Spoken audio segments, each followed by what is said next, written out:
This is the Ryder and Lisa replay. Brought to you by Southtown Hyundai. Check out the Southtown Hyundai Advantage at southtownhyundai.ca. The average person makes 12 impulse purchases a month, which seems like a lot unless there's a garage sale for me. That's where I make all of my impulse purchases. I have bags I've never opened, pictures I've never hung, bikes I've never rode.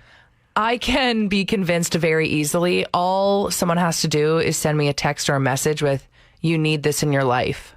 Okay. And I'll go straight to their website and buy it. I've done it so many times. Just yesterday, my sister texted me that she's been taking collagen powder. Your body stops producing collagen after the age of 30. She says, I've been putting it in her water and coffee every day for 3 weeks. Her wrists aren't sore anymore. Her knees are better. So I instantly bought it. Same thing with the humidifier last week. I bought that. That feels like good impulse purchases, though. Like, that's for, like, your life betterment. There's also, like, the big lollipops that every time I walk by, I'm like, I could go for one of those. And then you get it, and 3 licks in, you're like, what am I going to do with this thing? It tastes gross, and it's huge. You got to bite it. And now it's sticky.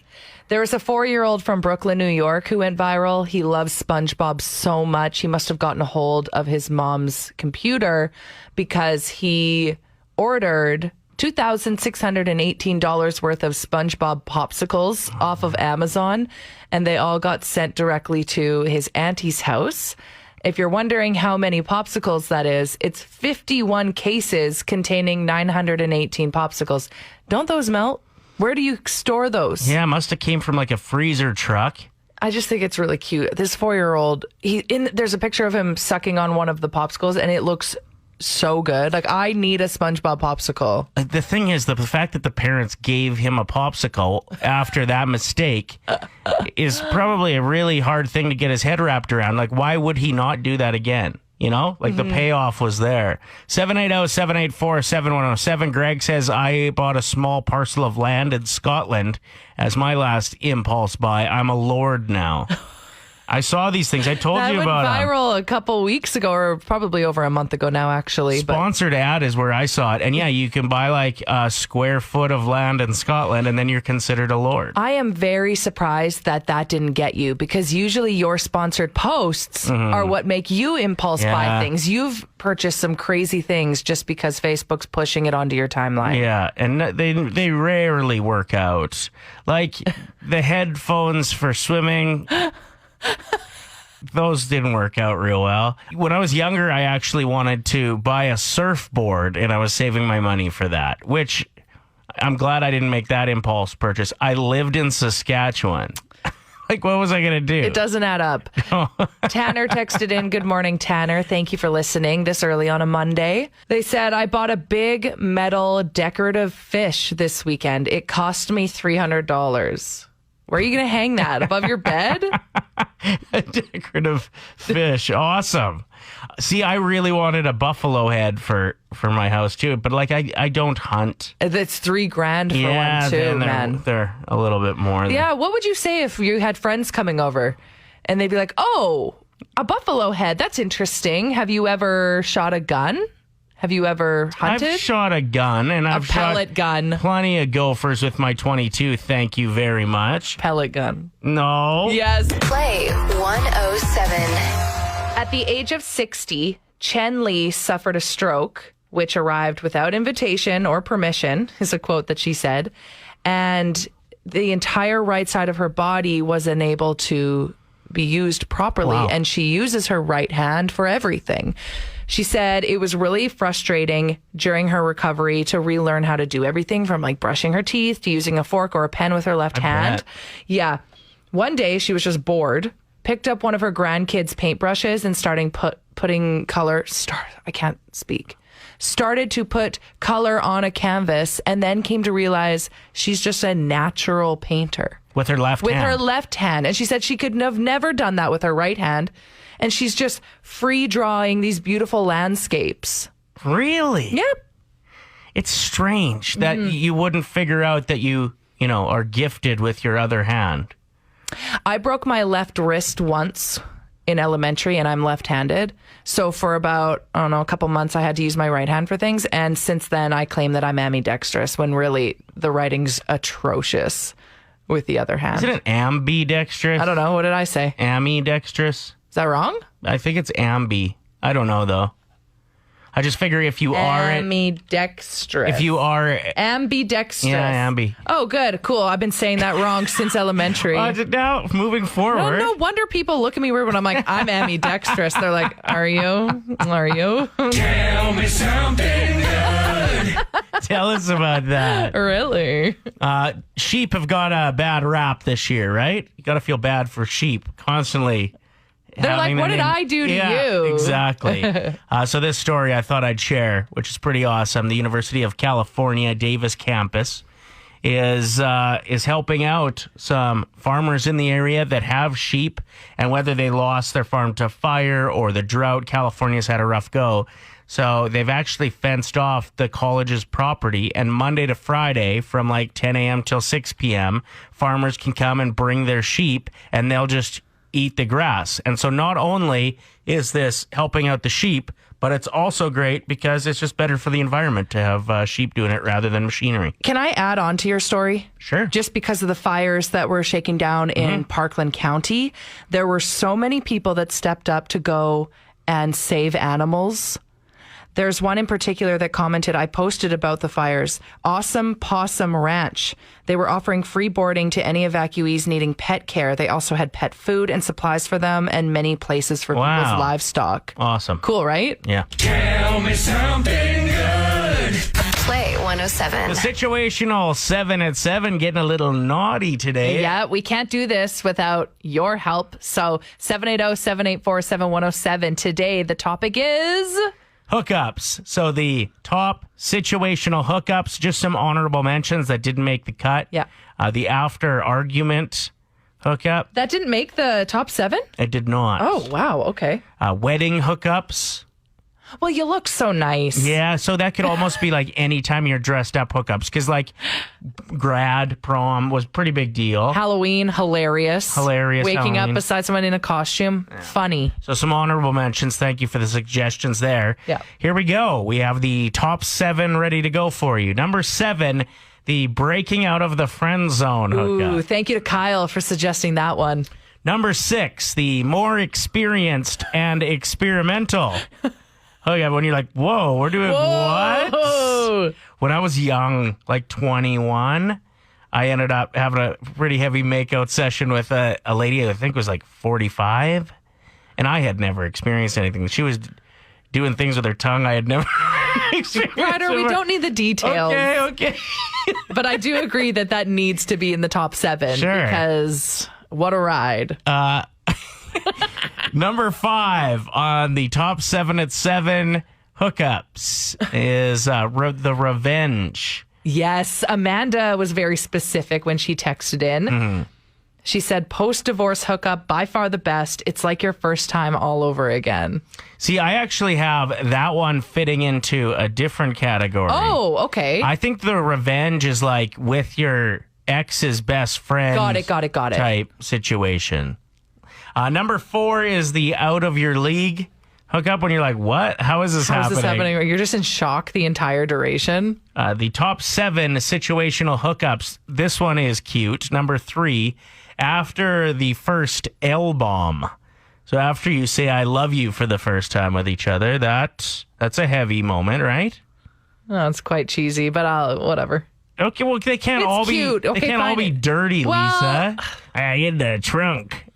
What?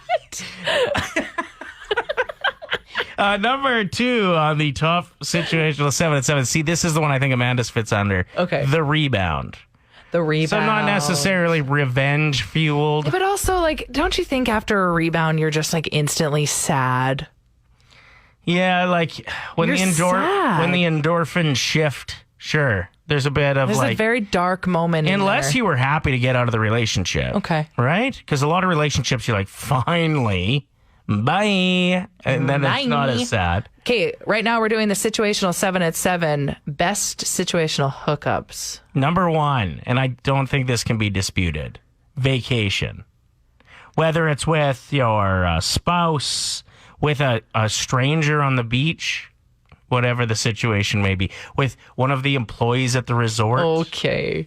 What? Sounds personal. It happens a lot more than you'd think. You're right. That's why I've been trying to get a job down in the Caribbean for years. With masks now, you can't really intimidate anybody in a bank like you used to be able to. So you really have to be dependent on your voice. Listen, we're not advocating for this. Don't rob a bank, but no. Okay, so I'm putting my mask on. I'll start if you don't mind. Okay.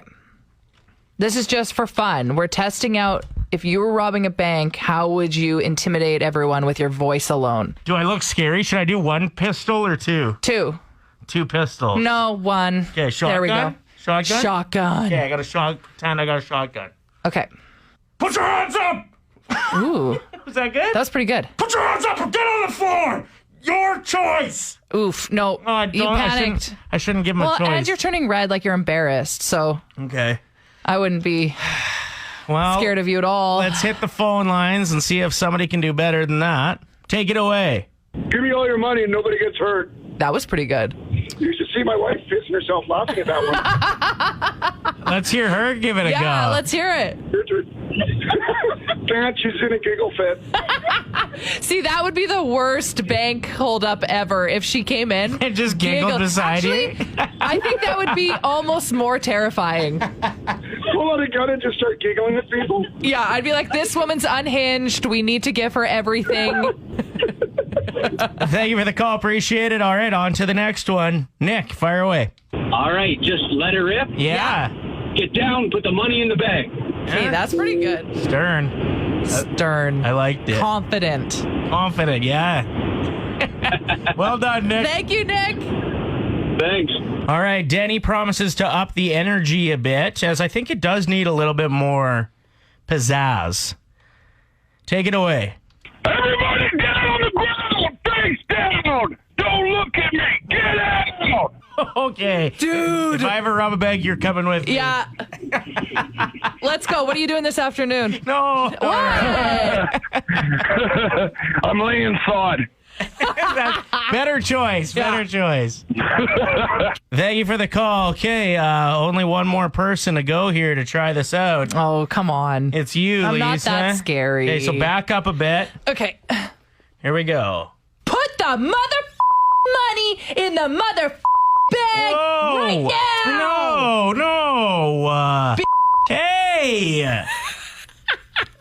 Talking about if you could steal a TV character's name and maybe even embody some of their personality, who would you be? This after we gave a birthday shout out to Arya, who is 11 today, and I was like really pumped up because I guess that Game of Thrones came out about 10 years ago, so that she's not even named after the show. But you're going to put that argument to rest. What's up? You got to remember the books have been out for the last 25 years. Oh, she could have been named after one of the books. Is her name Arya in the book? Yeah. Yep. That's probably where they got it. I forgot people read. But if I was going to name my kid anything, and I know my fiance would hate this, but you got to go with a Transformers name, like Optimus Prime. Yeah, that kid wouldn't get picked on at all. Optimus Prime. That's hardcore, Yeah, Ryder. no, I was serious. Ashley texted in saying Kim Possible for sure. And then she quoted Kim Possible. Call me, beep me if you want to reach me. Awesome. Love that. I feel like our boss would go with Victor. Our boss is like the biggest Young and the Restless fan. Yeah, like, but low key. Oh, low key. Well, kind of low key. Sometimes he'll tweet the actors on Twitter, and I'm like, does he know? I'm like, does he know we can see this?